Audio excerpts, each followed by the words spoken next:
पूजा पाठ करने के लिए शास्त्रों ने केवल कितना निर्देश दिया है माताओं के लिए। एक सुंदर चौपाई को स्वामी बाबा लिखते हैं। एक धर्म एक व्रत नेमा, काय वचन मन पति पद प्रेमा।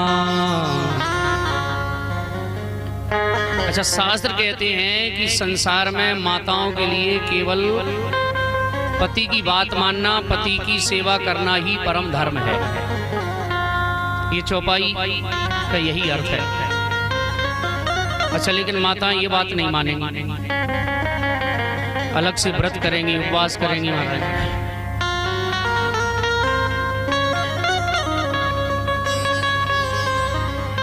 संसार में जितने भी व्रत हैं वो व्रत केवल पार्वती जी के ही व्रत हैं। भादों के महीने में मैयाएं जितने भी व्रत आप लोग करती हैं वो किसके व्रत हैं? तीजा का जो व्रत है वो पार्वती जी का व्रत है। सप्तमी का जो व्रत है वो पार्वती जी का व्रत है। पार्वती जी के व्रत क्यों हैं? कभी आपने ये नहीं सुना होगा कि सती जो राजा दक्ष की कन्या थी जिसने शरीर जला लिया, उसका व्रत कहीं नहीं बना। वो भी तो शिव की पत्नी ही थी। ब्रह्मा जी की पत्नी ब्रह्माणी जी, उनका भी कहीं कोई व्रत नहीं है। भगवान विष्णु की जो धर्म पत्नी है जिनका नाम लक्ष्मी, लक्ष्मी जी का भी कोई व्रत ज्यादा नहीं मिलता। हाँ, आप लोग सोचते होंगे महाराज जी लक्ष्मी जी का एक व्रत आता है दीपावली के दिन, है ना, लक्ष्मी जी का पूजन होती है। लेकिन लक्ष्मी जी का जो व्रत है महालक्ष्मी व्रत, वो केवल एक ही कारण से है। महालक्ष्मी व्रत केवल एक ही कारण से है कि वही लक्ष्मी जब सीता बनी तो उन्होंने अपने सतत्व का पालन किया। इसलिए जो लक्ष्मी व्रत है, महालक्ष्मी व्रत जो आता है। लेकिन सबसे ज्यादा व्रत पार्वती जी के क्यों हैं कि पार्वती जी ने कभी अपने पति से, भोले बाबा से कभी ऊंची आवाज में बात नहीं की। ब्रह्मा जी के बारे में तो कहा जाता है, वैसे ब्रह्मा जी के मंदिर आपको संसार में कहीं नहीं मिलेंगे। केवल एक ही जगह ब्रह्मा जी का मंदिर है। कहाँ? पुष्कर, राजस्थान में पुष्कर क्षेत्र में ब्रह्मा जी महाराज। अच्छा मैयाएं, बात समझ में आ रही है? ब्रह्मा जी का मंदिर कहाँ है? पुष्कर में। तीर्थों का राजा कौन है पता है आपको? सभी तीर्थों का एक राजा, प्रयाग, जिसका पहले नाम इलाहाबाद था, संतों ने अब प्रयाग कर दिया। उसका पुराना नाम ही प्रयाग है। तीर्थों का राजा है प्रयाग, और तीर्थों का गुरु कौन है? तीर्थों का गुरु है पुष्कर, जहां ब्रह्मा जी का एक ही मंदिर है। अच्छा, संसार में और मंदिर ब्रह्मा जी के क्यों नहीं हुए? तो आप ध्यान से कथा सुने। एक ही कारण है। एक समय की बात है, ब्रह्मा जी महाराज पुष्कर क्षेत्र में एक यज्ञ का अनुष्ठान करवाते हैं। बड़े बड़े विद्वान ब्राह्मण पधारे वहां। यज्ञ होने लगा और उस यज्ञ के यजमान श्री ब्रह्मा जी महाराज बने। अब यज्ञ जब होता है तो ब्रह्मा जी यजमान बन गए। यज्ञशाला में ब्राह्मण देवता बैठे हुए हैं। ब्रह्मा जी आसन पर विराजमान है यजमान बन करके। वेद मंत्रों की ध्वनि हो रही है। ब्राह्मणों ने ब्रह्मा जी से कहा, ब्रह्मा जी महाराज आप अपनी धर्म पत्नी को जल्दी बुलाओ, क्योंकि बगैर धर्म पत्नी के यज्ञ पूर्ण नहीं हो सकता। सहेलियां दौड़ी दौड़ी गई। ब्रह्मा जी ने कहा, भाई हमारी जो धर्म पत्नी है वो उनको बुला करके लाओ। तो सहेलियां दौड़ी दौड़ी गई। देखा तो ब्रह्माणी जी सुंदर श्रृंगार करने में व्यस्त है।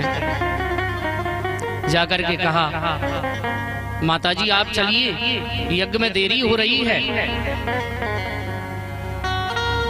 अच्छा, ब्रह्माणी जी ने कहा कि चलिए चलिए मैं आती हूँ थोड़ी देर बाद। आपने देखा होगा अगर कहीं आपको जाना हो जल्दी में, आप अकेले हैं तो समय पे पहुंच जाएंगे, और अगर आपकी धर्मपत्नी साथ में है तो महाराज फिर संभव नहीं है आप समय पे पहुंच जाए। क्योंकि माताओं को थोड़ा, मैया बुरा मत मानना आप लोग, लगता ही ऐसा। ब्राह्मणों ने कुछ देर बाद फिर कहा, बोले यज्ञ का जो मुहूर्त है वो निकलने वाला है, ब्रह्मा जी जल्दी बुलाओ धर्मपत्नी को। ब्रह्मा जी ने फिर कहा, बोले जाओ जल्दी बुला के लाओ महाराज, वहां तो श्रृंगार हो रहा है, श्रृंगार में व्यस्त। ब्रह्माणी जी उस मुहूर्त के भाव को नहीं समझ सकी।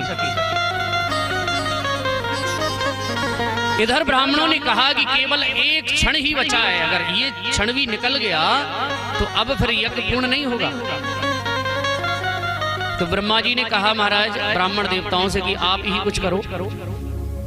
तो ब्राह्मण देवताओं ने वेद के मंत्रों के द्वारा गाय के शरीर से एक स्त्री को प्रकट कर दिया।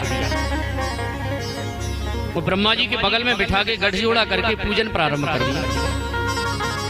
अब ध्यान देना, नई कथा है, आप लोग श्रवण करें।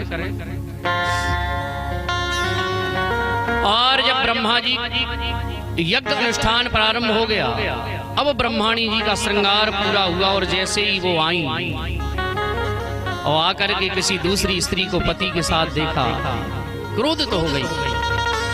अब शब्द कहने लगी, ब्रह्मा जी को यहां तक कि गाली भी देने लगी। तो ये कथा सुनाने का मेरा एक ही मंतव्य है कि जो माता, जो पत्नी अपने पति से ऊंची आवाज में बात करती है, संसार में उसका कोई व्रत नहीं हो सकता। इसलिए ब्रह्माणी का कोई संसार में व्रत नहीं हुआ, क्योंकि उन्होंने अपने पति को गाली दी, अपनी पति से ऊंची आवाज में बात की। तो पार्वती जी को देखिए आप, पार्वती जी और भोले बाबा का पूरा परिवार कैसा है। स्वांता सुखाय तुलसी, कैलाश पर्वत पर भोले बाबा हजारों वर्ष की समाधि में बैठ जाते हैं, और हजारों वर्ष बाद समाधि खुलती है। पार्वती जी एक शब्द नहीं कहती महाराज, बल्कि प्रार्थना करती हैं भोले बाबा की।